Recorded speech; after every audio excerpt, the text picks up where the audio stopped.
जे लोक अंत्ययात्रेतून परत येऊन स्नान करणाऱ्यांनी परत ही चूक करू नका. हा व्हिडिओ स्किप करू नका, नाहीतर पश्चाताप करण्याची वेळ येईल. नमस्कार मित्रांनो, जे लोक अंत्ययात्रेतून घरी परतल्यानंतर अंघोळ करतात, जर त्यांनी कान उघडे ठेवून ऐकले नाही तर तुमची ही छोटीशी चूक तुमच्या दुर्दैवाला आमंत्रण देईल. आपल्या हिंदू धर्मात अंत्ययात्रेचे खूप सखोल आणि रहस्यमय महत्त्व आहे. गरुड पुराण आणि सनातन धर्मात असे काय लिहिले आहे की जेव्हा एखादी व्यक्ती अंत्यविधी आणि स्मशानभूमीत जाते तेव्हा त्याला स्नान करण्याची गरज का असते? मित्रांनो, आज आपला हा विषय असणार आहे. हा विषय काही सामान्य विषय नाही, कारण आज आपण त्या चुकांबद्दल पाहणार आहोत ज्या केवळ तुमच्या दुर्दैवच नाही तर तुमच्या कुटुंबाचा आनंद, शांती आणि समृद्धीही हिरावून घेतो. ते तुमच्या आयुष्यातील आनंद हिरावून घेतात. अंत्यसंस्काराचा प्रवास म्हणजे जेव्हा एखाद्या व्यक्तीचा मृत्यू होतो, त्याचे शरीर स्मशानभूमीत नेले जाते आणि 5 घटकांमध्ये विलीन केले जाते. आता पहा, अनेक लोक असे आहेत की ते आजच्या काळात आधुनिक झाले आहेत. युक्त सुरू आहे. बऱ्याच वेळा लोक स्मशानभूमीतून येतात पण अंघोळ करत नाहीत आणि मग अशा प्रकारे आपल्या घरी जातात. कोणी त्यांच्या दुकानात जातात, तर कोणी आपल्या व्यवसायाच्या ठिकाणी जातात, कोणी आपल्या कामाच्या ठिकाणी जातात. त्यांना समजत नाही, पण या मागची कथा काय आहे? जर तुम्ही आज तुमचे कान उघडे नाही ठेवले तर तुमचे आयुष्य विस्कळीत होण्याचा जास्त वेळ लागणार नाही. कारण आपल्या सनातन धर्माची ती सखोलता समजून घ्या. मित्रांनो, हजारो वर्षापूर्वी ऋषींनी दिलेली सखोलता पाहिली हे जाणून घ्या. गरुड पुराणात स्पष्टपणे म्हटले आहे की मृत्यू हा केवळ शरीराचा शेवट नाही. म्हणजे जेव्हा एखादी व्यक्ती मरते तेव्हा केवळ त्याचे शरीर मरते असे नाही, तर ती एका प्रवासाची सुरुवात असते. या प्रवासाच्या वेळी केवळ तो आत्माच नाही, तर अंतिम प्रवासात गुंतलेली प्रत्येक व्यक्ती, त्या वातावरणाचा सूक्ष्मपणे प्रभाव पडते. स्मशानभूमीत आपल्या धर्मग्रंथामध्ये त्यांचे वर्णन एक अपवित्र स्थानाशी केले गेले आहे. पण ते कितपत खरे आहे हे देखील आज आपल्याला गरुड पुराणावरून कळेल. होय मित्रांनो, शशांक घाट हे असे ठिकाण आहे जिथे पृथ्वी, अग्नी, वायू आणि आकाश यांचा 4ही मूलद्रव्य सक्रिय अवस्थेत आहेत. हो, तिथे फक्त लाकूड आणि चित्त जळत नाही, तर असंख्य भटकणारे सूक्ष्मलिंग, अपूर्ण इच्छा आणि नकारात्मक ऊर्जेसह असंख्य घटना भटकणारे आत्मे आहेत. हो, म्हणूनच आपले शास्त्र आपल्याला हे देखील सांगते की जेव्हा घरात कोणतेही शुभकार्य असेल तेव्हा आपण स्मशानभूमीजवळ 15 दिवस आधी आणि 15 दिवस नंतर जाऊ नये. आता मित्रांनो, गरुड पुराणानुसार जेव्हा एखाद्या सजीवाचे शरीर 5 घटकांमध्ये विलीन होते तेव्हा त्याचा आत्मा खूप गोंधळलेला अवस्थेत असतो. म्हणजेच त्याचा आत्मा प्रवास करतो. ती तिच्या घराशी, तिच्या कुटुंबाशी आणि तिच्या ओळखीशी जोडली गेलेली आहे. आणि त्याचवेळी शेवटच्या प्रवासात गेलेले लोक तिच्या सर्वात जवळचे आहेत. विशेषतः जे त्यांचे होते, जे रात्रंदिवस त्यांच्याबरोबर राहत होते. तर मित्रांनो, अशा परिस्थितीत पहा की आत्मा क्षमपणे त्यांच्याबरोबर राहण्याचा प्रयत्न करतो. विशेषतः ज्यांना भीती, राग, दुःख किंवा अत्यंत जवळीक आहे. म्हणूनच आपले शास्त्र सांगते की स्मशानातून परतल्यानंतर स्नान करणे म्हणजे केवळ शरीराची शुद्धी नाही, तर जेव्हा आम्ही स्मशानातून परततो तेव्हा आम्ही अंघोळ करतो. पण तुम्ही विचार करत असाल की हे स्नान केवळ शरीर शुद्ध करण्यासाठी आहे, हे शरीराच्या शुद्धीकरणासाठी आहे, तर हा तुमचा सर्वात मोठा भ्रम आहे. हो, स्मशानातून परतल्यानंतर स्नान करणे म्हणजे केवळ शरीराची शुद्धी नव्हे, तर सूक्ष्म शरीराची शुद्धी आहे. सनातन धर्मात पाणी हे जीवन, शांती आणि शुद्धीकरणाचे माध्यम मानले गेले आहे. आणि गरुड पुराणात असे म्हटले आहे की पाण्यात प्रवेश करतात त्या व्यक्तीभोवती तयार झालेला नकारात्मक ऊर्जेचा थर तुटतो. म्हणजेच शेवटच्या प्रवासातून जेव्हा तुम्ही शशांक घाटावरून याल तेव्हा तुम्ही येऊन अंघोळ करायला हवी आणि स्मशानभूमीतून जो काही सूक्ष्म परिणाम तुमच्यावर झाला आहे तो पाण्यात वाहून जातो. आणि म्हणूनच असे म्हटले जाते की घरात प्रवेश करण्यापूर्वी किंवा लगेच स्नान करून घरी परत यावे.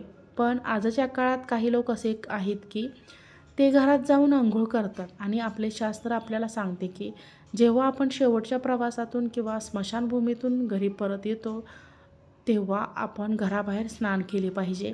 त्यानंतर तुम्हाला घरात प्रवेश करावा लागेल. कारण जर एखादी व्यक्ती स्नान न करता त्याच अवस्थेत घरात प्रवेश करते तर ती त्या स्मशानाची ऊर्जा आपल्या घरातही आणते आणि तीच ऊर्जा हळूहळू घराच्या वातावरणात विरघळते. आणि अशा घरांमध्ये पुन्हा काय होते की ती व्यक्ती दुर्दैवाचे दार उघडते आणि मग ते विनाकारण भांडतात, भयानक स्वप्न पडतात.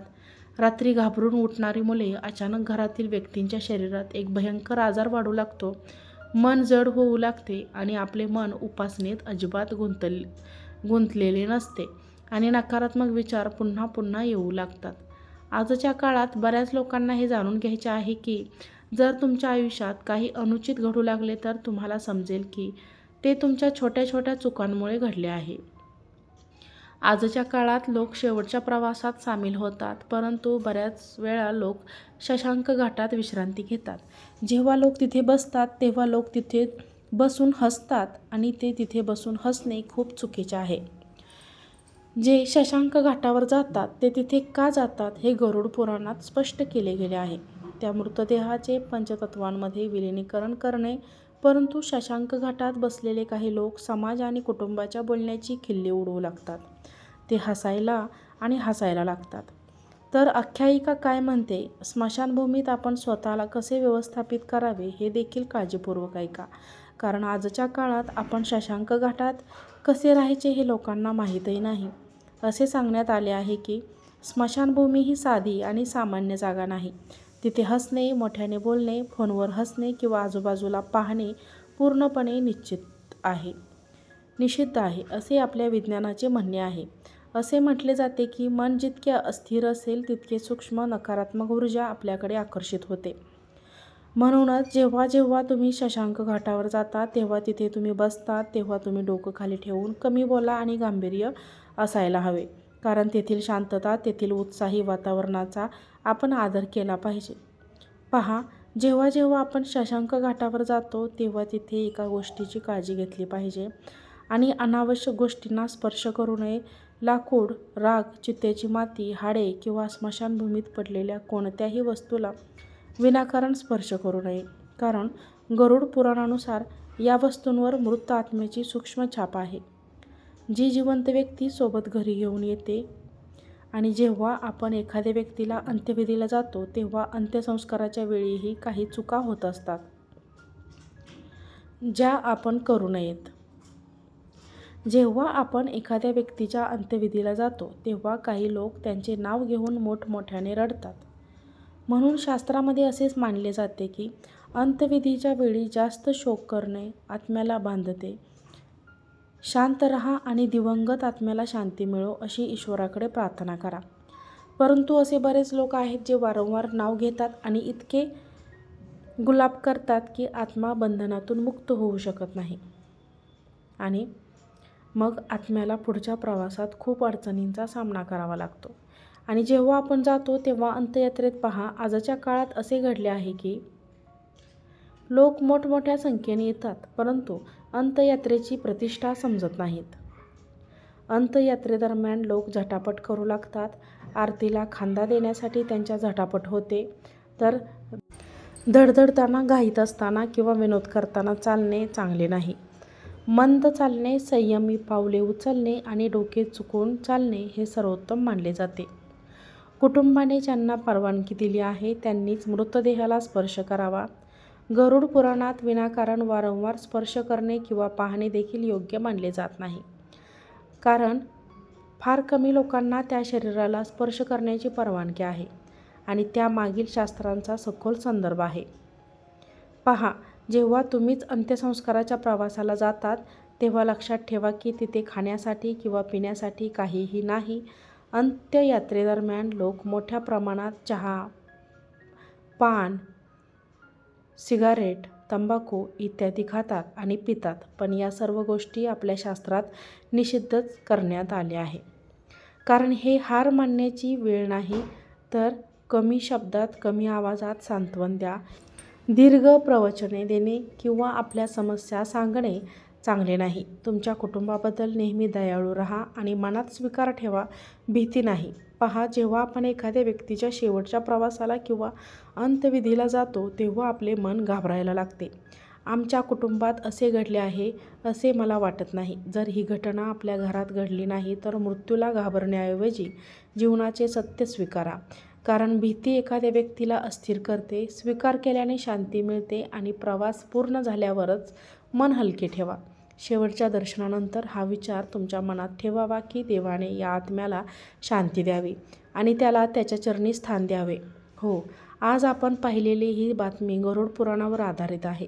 जर तुम्हाला हा व्हिडिओ आवडला असेल तर व्हिडिओला एक लाईक करा. चॅनलवरती नवीन असाल तर चॅनलला सबस्क्राईब करा आणि हा व्हिडिओ जास्तीत जास्त लोकांना शेअर करा, म्हणजे त्यांना ही माहिती, संपूर्ण माहिती पाहायला मिळेल. आजचा व्हिडिओ पाहिल्याबद्दल धन्यवाद. श्री स्वामी समर्थ.